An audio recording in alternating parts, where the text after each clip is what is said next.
गीता, चलो तुम ये टोकरी लेकर घर की तरफ चलो, मैं निहारिका के साथ थोड़ी सब्जियां और काट कर लाती हूँ। ठीक है माँ, मैं चलती हूँ, आप आ जाना। पुष्पा अपनी दोनों बेटियों के साथ खेतों में काम करके जैसे तैसे अपना घर चला रही थी। उसकी दोनों बेटियां खेतों में उसकी बहुत मदद करती थीं। उन्हीं के सहारे से वो सब्जियां बेचकर गुजारा किया करती थी। निहारिका, तुम घर का काम कर लो, मैं तुम्हारी बड़ी बहन गीता के साथ बाजार जा रही हूँ ये सारी सब्जियां लेकर। लेकिन माँ, घर के काम तो मैंने पहले ही कर दिए थे, क्यों ना मैं भी आपके साथ बाजार करूं? ठीक है बेटी, चलो। पुष्पा अपनी दोनों बेटियों के साथ सब्जियां टोकरी में भरकर बाजार में ले आती है।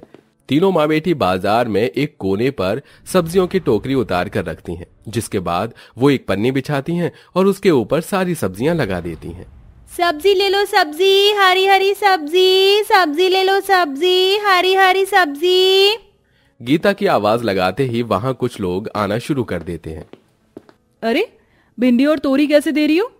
ज्यादा महंगे नहीं है बहन जी, बहुत सस्ते हैं, ले लो, सही दाम पर लगा दूंगी। भिंडी 100 रुपए किलो और तोरी 80 रुपए किलो। हे भगवान, इतना महंगा दे रही हो, इससे अच्छा तो मैं किसी बड़ी दुकान से ही खरीद लूंगी। पता नहीं तुम्हारी सब्जी कैसी है। नहीं बहन, ऐसा नहीं है, बहुत साफ सुथरी सब्जी है और साथ में अभी अभी फ्रेश तोड़ कर ला रही हूँ अपने खेत से। ललिता जैसे ही भिंडी और तोरई उठाकर देखती है, उसे सब्जियां ताजी ही लगती हैं। और कहीं पर लेने जाऊंगी तो ऐसी ताजी सब्जी तो नहीं मिलेगी, ऊपर से दाम भी बहुत ज्यादा लगाएंगे।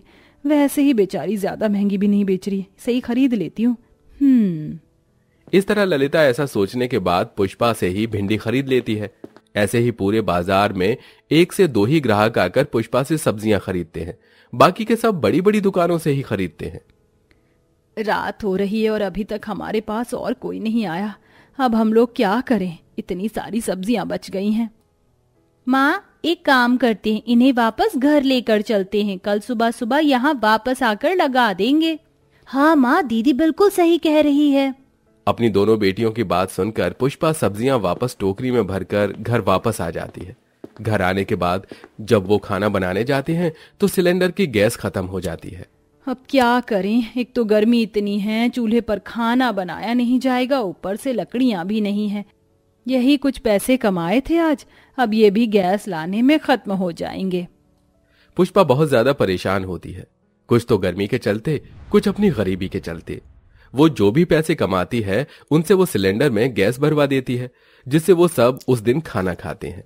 एक तो गरीबी हमारा कभी पीछा नहीं छोड़ती, ऊपर से ये गर्मी भी हमारे पीछे पड़ गई है। देखो ना, कितनी रात हो गई और अभी तक लाइट नहीं आई।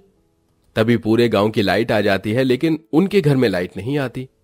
माँ देखो, गांव के सभी घर में लाइट जगमगा रही है, लेकिन हमारे घर में ही लाइट नहीं आ रही है।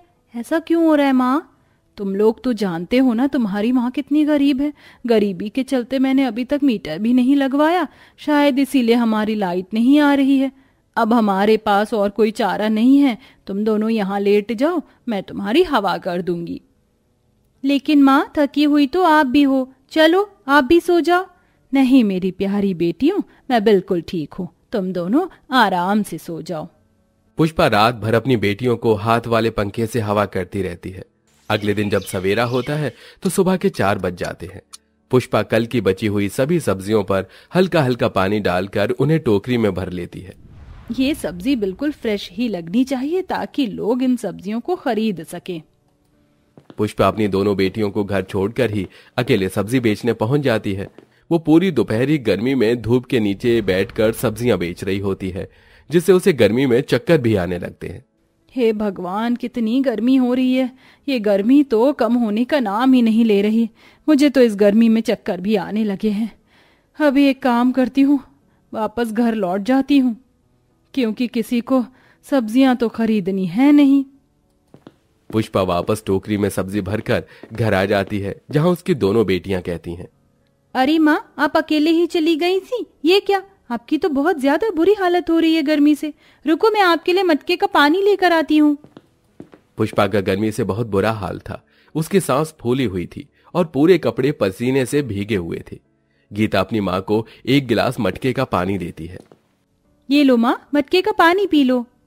मटके का हल्का सा ठंडा पानी पीकर पुष्पा की थकावट थोड़ी सी कम होती है। मैं समझ सकती हूँ माँ, आपको हमारी कितनी चिंता होती है, लेकिन ऐसा भी नहीं है कि आपको अकेले ही काम करना पड़े। हम दोनों बहनें आपका साथ निभाने के लिए हमेशा आपके साथ हैं। कल से आप अकेले काम करने नहीं जाओगी, हम भी आपके साथ चलेंगे। ठीक है बेटी, जैसा तुम कहती हो वैसा ही होगा।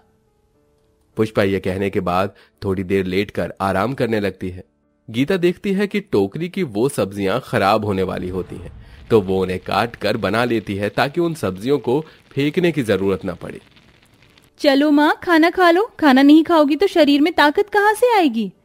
कभी कभी तो मुझे बहुत अफसोस होता है कि मैं तुम दोनों को वो जिंदगी नहीं दे पा रही हूँ जिस जिंदगी की तुम दोनों हकदार हो। जब से तुम समझदार हुई हो तब से ही मेरा साथ निभा रही हो। तुम्हारे पिताजी तो मेरा साथ छोड़कर चले गए और किसी और से उन्होंने शादी कर ली। काश के उन्होंने ऐसा कभी ना किया होता। कोई बात नहीं माँ, आप हमारे साथ हमारे लिए तो हो। देखना, एक ना एक दिन इसी सब्जी को बेचकर हमें बहुत तरक्की हासिल होगी। निहारिका जैसा कहती है वैसा ही होता है।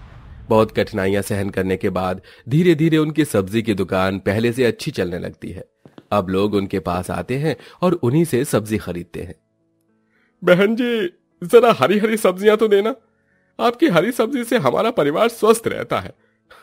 वरना तो गांव में जो लोग सब्जियां बेचते हैं वो तो केमिकल वाली सब्जियां होती हैं, जिनके अंदर सब्जियों को हरा भरा करने के इंजेक्शन लगे होते हैं।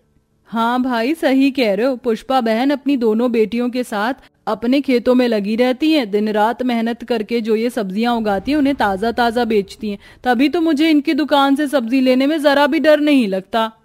अब लोगों की ऐसी बातें सुनकर पुष्पा बहुत खुश होती है। फाइनली उसकी दुकान अच्छी खासी चलने लगती है, जिससे उनके घर की परेशानियां धीरे धीरे खत्म हो जाती हैं। वहीं पुष्पा ने जो पैसों की वजह से अपनी बेटियों की पढ़ाई छुड़वाई थी, अब वो पैसा कमाकर उनकी पढ़ाई दोबारा से शुरू कर देती हैं।